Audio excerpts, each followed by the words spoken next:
Haleluya. Selamat pagi saudara-saudara yang dikasihi oleh Tuhan Yesus Kristus.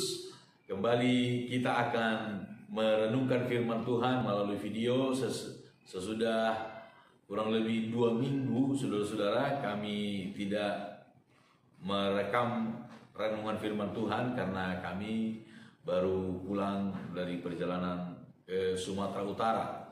Terpujilah nama Tuhan. Mari sama-sama kita renungkan firman Tuhan kembali mengenai doa-doa untuk orang-orang percaya. Kali ini kita akan melihat dalam kitab Kolose pasal yang pertama, saudara-saudara, Kolose 1. Kita lihat pada ayat yang ke-7.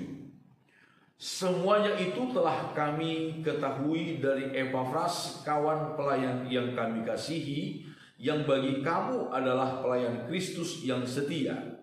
Dialah juga yang telah menyatakan kepada kami kasih-Mu dalam roh. Sebab itu sejak waktu kami mendengarnya, kami tiada berhenti-henti berdoa untuk kamu. Kami meminta supaya kamu menerima segala hikmat dan pengertian yang benar untuk mengetahui kehendak Tuhan dengan sempurna. Saudara-saudara, apa yang diminta oleh Paulus, didoakan oleh Paulus kepada Tuhan untuk jemaat di Kolose? Sesudah Paulus mendengar bagaimana iman mereka yang luar biasa di dalam Tuhan, saudara-saudara, kasih mereka kepada Tuhan dan kepada sesama, lalu apa di sini disebutkan menjadi doa Paulus untuk jemaat di Kolose adalah meminta supaya Tuhan memberikan mereka segala hikmat yang komplit, hikmat yang sempurna, hikmat yang utuh seluruhnya, segala hikmat dan pengertian. Segala hikmat dan pengertian yang benar, bukan pengertian yang sebagian benar, bukan, tetapi satu pengertian yang menyeluruh, saudara-saudara, yang menyeluruh untuk mengetahui kehendak Tuhan dengan sempurna. Spesifikasi tujuan hikmat dan pengertian yang benar itu, spesifikasi tujuannya adalah untuk mengerti kehendak Tuhan dengan sempurna. Ternyata saudara-saudara, untuk mengerti kehendak Tuhan itu tidak mudah. Untuk mengerti kehendak Tuhan dengan sempurna untuk kita itu tidak mudah. Seringkali kita bertanya-tanya, mengapa hal ini terjadi kepada saya, bukan kepada orang lain? Mengapa hal ini terjadi kepada dia? Sehingga kita bertanya-tanya di dalam diri kita, saudara-saudara. Mengapa? Dibutuhkan hikmat dan pengertian yang benar untuk mengerti kehendak Tuhan dengan sempurna. Saudara-saudara, kalau kita melihat di dalam kitab Efesus, bagaimana doa Paulus untuk jemaat di Efesus, kita bandingkan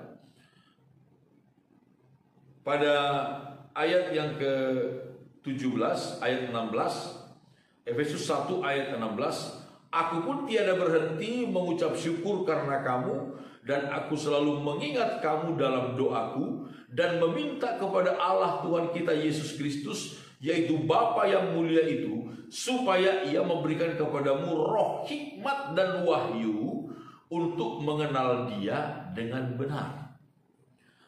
Kepada jemaat di Efesus, doa Paulus adalah supaya Tuhan memberikan roh hikmat dan wahyu, pengungkapan, saudara-saudara, penyingkapan untuk mengenal Allah, mengenal dia yang benar, dengan benar.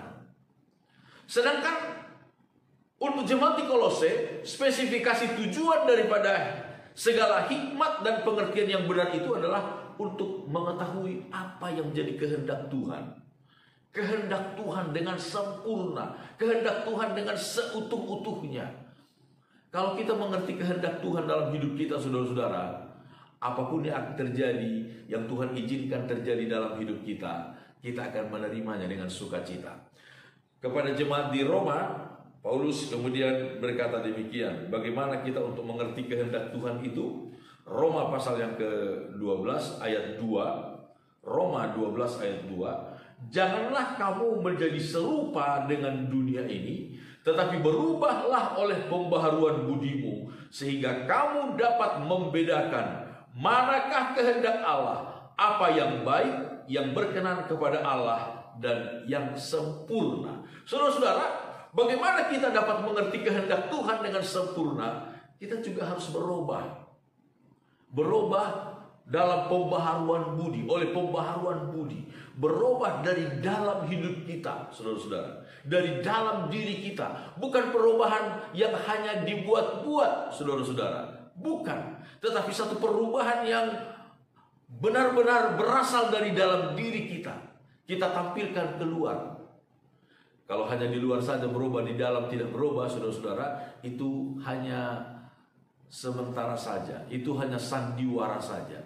Tetapi ketika perubahan itu dari dalam, saudara-saudara, dari dalam hati kita, dirubah oleh firman dan Roh Kudus, itulah perubahan yang sejati.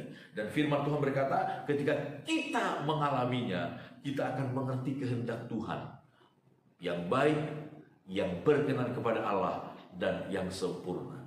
Saudara-saudara, biarlah kita juga berdoa kepada Tuhan supaya kita diberikan segala hikmat dan pengertian yang benar, supaya kita dapat mengerti kehendak Tuhan dalam diri kita.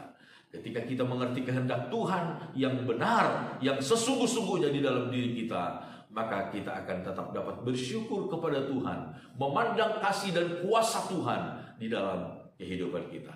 Amin. Tuhan memberkati kita.